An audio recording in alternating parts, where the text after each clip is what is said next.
আর তৃতীয় নম্বরে কোন নামাজ আদায় করছেন।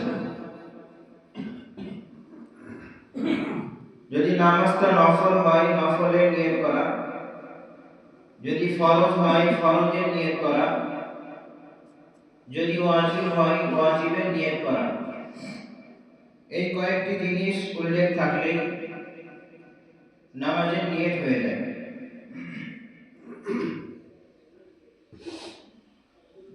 যেমন যদি জোহরের 4 রাকাত ফরজ নামাজ পড়ার নিয়ত করি, তাহলে আমাকে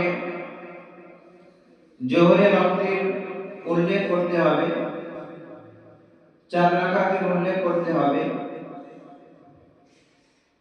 এবং ফরজের উল্লেখ করতে হবে। কিভাবে করব? আমি জোহরের 4 রাকাত ফরজ নামাজ পড়ার নিয়ত করলাম। এইভাবে প্রতিটা ওয়াক্তে প্রতিটা নামাজে নিজে থেকে আমরা নিয়ত করতে পারব। এবারে আসেন নামাজের ভিতরে আমরা যে ভুলগুলো করে থাকি সেগুলো সম্পর্কে আমরা জানব এবং সঠিক কোনটা সেটাও জানব। তো আমরা নামাজের নিয়ত করলাম, এবারে আমাদের তাকবীরে তাহরিমা বাঁধতে হবে।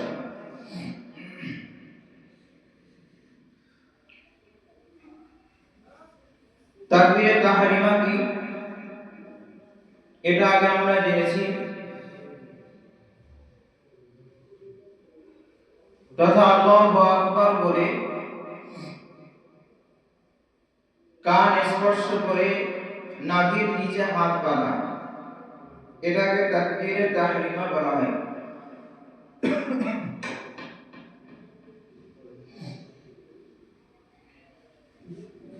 এ সম্পর্কে হাদিসে অনেক রকম এসেছে, তবে আমরা হানাফিরা যেটা করে থাকি সেটি হলো কানের লতিকে স্পর্শ করে আমরা নাভির নিচে হাত বাঁধি। কিন্তু এ সময় আমরা অনেকেই অনেক রকম ভুল করে থাকি।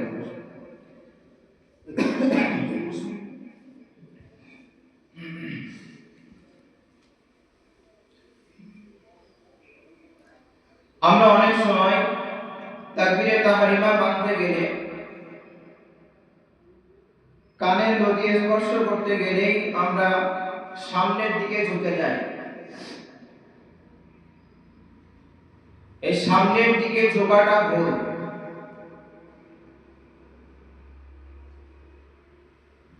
সামনের দিকে ঝোঁকা যাবে না।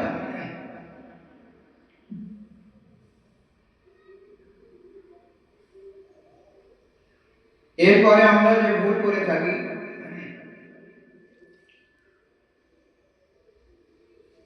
অনেকে আমরা যখন দাঁড়াই অনেকে বাঁকা হয়ে দাঁড়িয়ে পড়ি, কেউ বা সামনের দিকে ঝুঁকে, কেউ বা পিছনের দিকে ঝুঁকে। সামনের দিকেও ঝোঁকা যাবে না, পিছনের দিকেও ঝোঁকা যাবে না, স্ট্রেট দাঁড়িয়ে থাকতে হবে।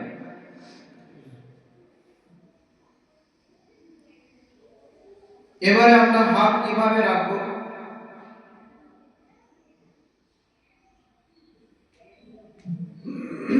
এটা জানতে গেলে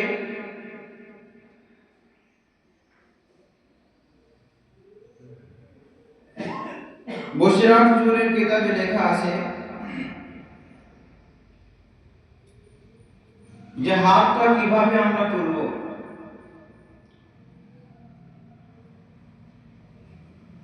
আমরা অনেকে হাত তোলার সময় আমাদেরকে খেয়াল করুন, কেউ বা এইভাবে হাত আঙুলগুলো মিলিয়ে এইভাবে হাত তুলে থাকি,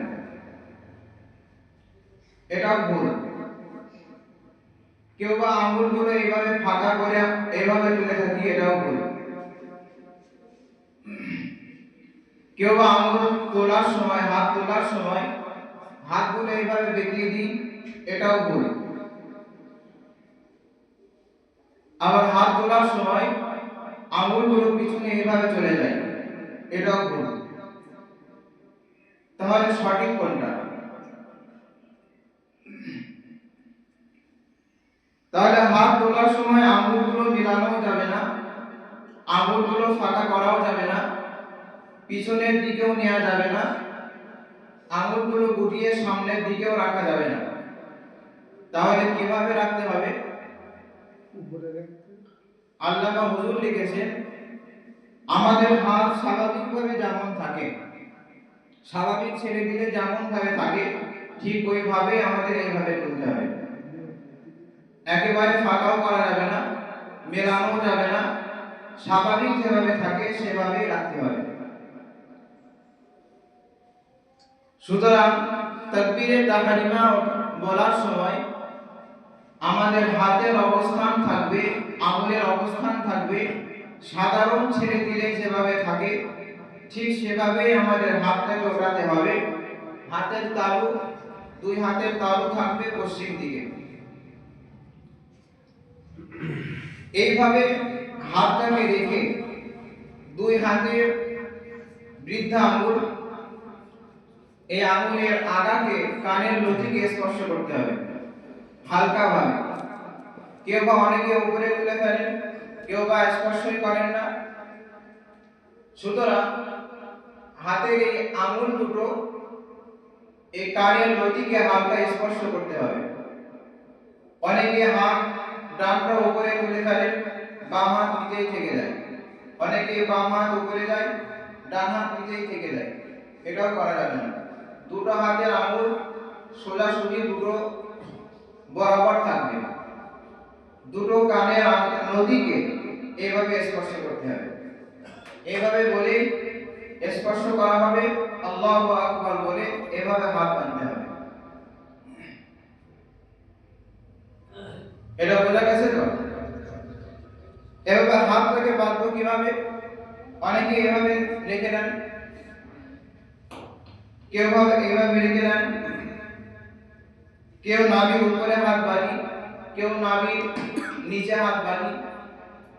সঠিক হলো তিনটা আঙুল দুই হাতের কবজির উপরে থাকবে, আর এদিকে কেড়ি আঙুল এবং বৃদ্ধা আঙুল দিয়ে দুই হাতের কবজিকে ধরতে হবে।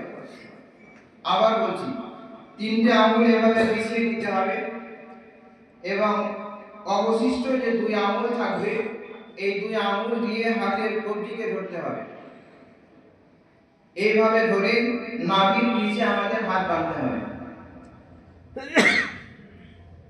আর একটা খেয়াল রাখতে হবে, এটা সকলেই ঠিক হয়, বাম হাতের উপরে ডান হাত রাখতে হবে।